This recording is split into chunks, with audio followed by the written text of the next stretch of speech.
વડોદરાના રાજમહેલ રોડ ખાતે આવેલા મરી માતાના ખાંચામાં ગાંધીનગર સીઆઈડી ક્રાઇમની રેડ. વડોદરાના રાજમહેલ રોડ ખાતે આવેલ મરી માતાના ખાંચામાં ગાંધીનગર સીઆઈડી ક્રાઇમની રેડ.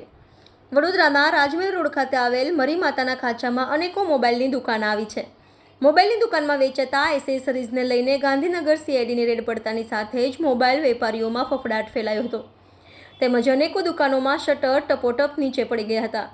ગાંધીનગરથી આવેલી સીઆઈડીની ટીમ દ્વારા 4થી વધુ દુકાનોમાં તપાસ હાથ ધરવામાં આવી છે, જેમાં બ્રાન્ડેડ એસેસરીઝના નામે ડુપ્લિકેટ એસેસરીઝ વેચવાનો કારસો ચલાવતા વેપારીઓ પર તરાપ મારવામાં આવશે તેમજ કોપીરાઇટના ભંગ નંગના હેઠળ તેમને ધકેલવામાં આવશે. હાલ ગાંધીનગરથી આવેલી સીઆઈડીની ટીમ રેડ ચાલુ છે. સત્તાવાર રીતે કેટલા રૂપિયાનો મુદ્દામાલ નોટ કેટલો ડુપ્લિકેટ માલ છે તે જાહેર કરવામાં આવ્યું નથી. રેડ સફળતાપૂર્વક પૂર્ણ થયા બાદ સત્તાવાર રીતે જાહેર કરવામાં આવશે તેમજ કયા અને કેટલા દુકાનોમાંથી કેટલા રૂપિયાનો તેમજ કેટલું ડુપ્લિકેટ મુદ્દો કર્યો છે તેની સમગ્ર માહિતી રેડ સફળતાપૂર્વક પાર પડ્યા બાદ જણાવવામાં આવશે.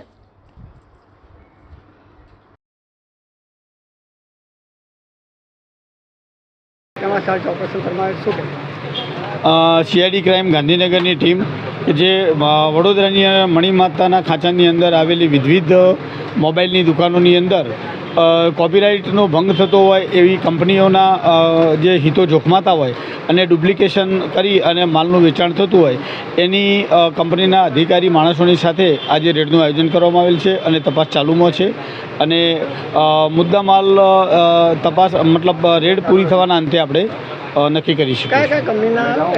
બધી જ કંપનીઓનું ચાલુમાં છે. અત્યારે હાલ 4 દુકાનની અંદર સર્ચ ઓપરેશન ચાલુમાં છે. Subscribe now and press the bell icon. Never miss an update.